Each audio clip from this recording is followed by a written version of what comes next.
Olá, eu sou o professor Diogo Combo, o Diogão da redação de Português e Literatura também. É assim que você me encontra aqui no YouTube e em outras redes sociais. Professor Diogo Comba. Peço, desde já, para que você se inscreva no canal, deixe o seu like e ative o sininho. Por favor, assista a este vídeo até o final. Hoje eu vou analisar dois sonetos de Camões que podem estar presentes na prova do vestibular UERJ 2022 e Unicamp 2023. Vamos lá para o soneto 10. Quando de minhas mágoas a comprida imaginação os olhos me adormece, em sonhos aquela alma me aparece, que para mim foi sonho nesta vida. Lá nua soidade, onde estendida, a vista pelo campo desfalece, corro para ela, e ela então parece que mais de mim se alonga compelida. Brado, não me fujais, sombra benida!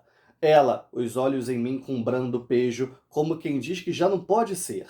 Torna a fugir-me, e eu gritando, Dina! Antes que diga Mene, acordo e vejo que nem um breve engano posso ter.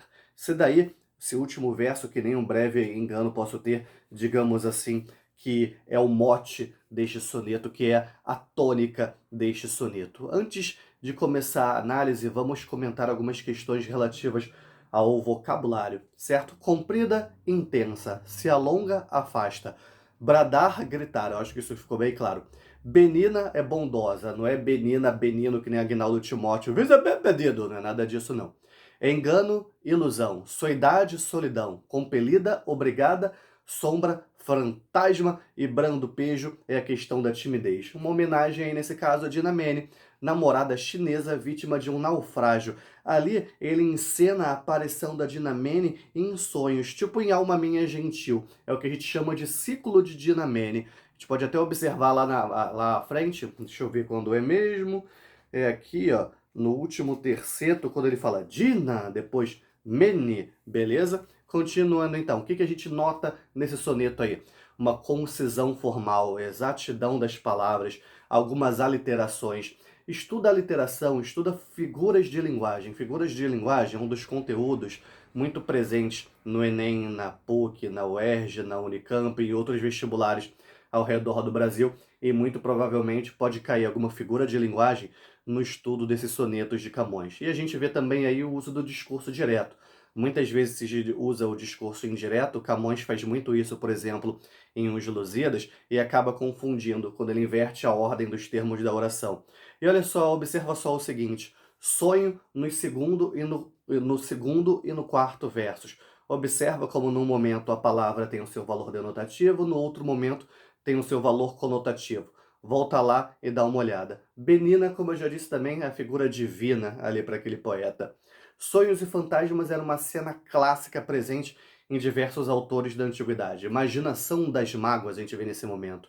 É o que? É a rememoração da amada e do sofrimento causado por sua morte. A gente já falou de Dinamene anteriormente. No segundo quarteto, é um sonho num campo que é desolado e inabitado. O sujeito corre em direção à sombra benina. Mas só que quanto ele corre, mais ele se afasta. É tipo a criança quando tá na praia e tenta pegar um peixinho com as mãos, mas ela não consegue. É tipo quando você tá sonhando e tenta voltar para o mesmo sonho. Você já passou por isso? É horrível, né?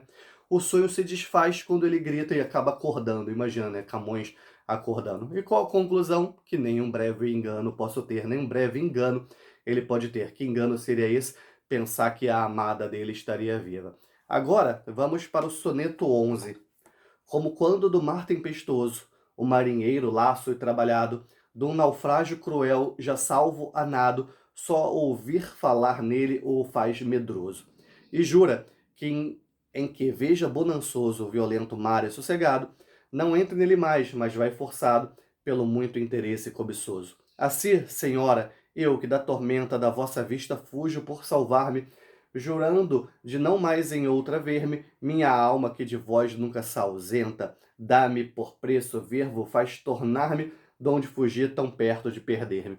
Vocês repararam, né? Esse poema não é um poema, esse soneto não é um soneto tão de leitura, entre aspas, tão fácil quanto o anterior. Eu mesmo travei aqui em alguns momentos, muito embora já o tenha lido mais de uma vez. O que você precisa fazer nesse momento? Eu li aqui, eu analisei, após o fim da minha análise, vai ler o poema. Lógico, você já leu o poema antes de eu começar, você já pesquisou, esse é o seu momento, lá a sua questão da autonomia. Você lê o poema, vê a minha análise, depois lê o poema novamente, beleza? Poderia colocar o poema aqui do lado ou aqui do lado, mas eu sou burro pra caramba, não sei editar direito, então vai assim mesmo, vai um vídeo raiz, certo? Enfim, o soneto 11, como a gente já comentou, como quando do mar tempestuoso. Laço trabalhado, aquele marinheiro cansado, experiente, bonançoso, calmo, lembra da palavra bonança, perder-me, apaixonar-me. Tormentos do amor versus os tormentos do mar eram poetas soldados, né? Camões mesmo perdeu um olho numa batalha, perdeu um olho numa guerra. A metáfora náutica era muito conhecida nessa época, mais uma vez lembrando de Lusíadas. O Camões escreveu uma das maiores epopeias da história. Talvez se essa epopeia fosse em língua inglesa ou língua francesa, Camões seria um poeta mais prestigiado, mais lembrado do que outros, certo? O poema é em um só período. O que é período? Vai de um ponto a outro. A gente percebe que ao mesmo tempo que a leitura dele pode parecer um pouquinho mais complicado, complicada, perdão, a leitura dele é ao mesmo tempo mais fluida também, certo? Enfim, nos quartetos, o que a gente vê? A construção da metáfora marítima. Os dois primeiros quartetos, como quando do mar tempestuoso, marinheiro laço e trabalhado, de um naufrágio cruel já salva nado, só ouvir falar nele o faz medroso. E jura, em que veja bem bonançoso o violento mar e sossegado, não entre nele mais, mas vai forçado pelo muito interesse cobiçoso. Ou seja, tá cobiçado, tá a cobiça o movendo os interesses dele para entrar nesse mar. Os tercetos, a gente tem ali a tentativa de desmontar a metáfora e relacioná-la à vida amorosa do sujeito lírico. Olha só isso. No terceto é o primeiro momento, logo no primeiro terceto, é o primeiro momento em que ele faz menção à mulher amada. Quando ele fala ali, assim, senhora, eu que da tormenta, da vossa vista fujo por salvar-me, jurando de não mais em outra ver-me.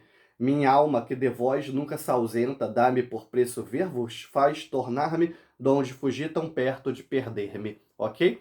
Continuando aí, ó, metáfora relacionada à vida amorosa, ele desmonta a metáfora e relaciona essa metáfora à vida amorosa ali do sujeito lírico. A gente percebe uma espécie de paralelismo entre os quartetos e entre os tercetos. No primeiro plano, o que a gente observa? O marinheiro retorna ao mar movido por cobiça, algo que eu já falei anteriormente. No segundo plano, ele promete nunca mais ver a armada, porém, ele acaba vendo a amada de novo, né?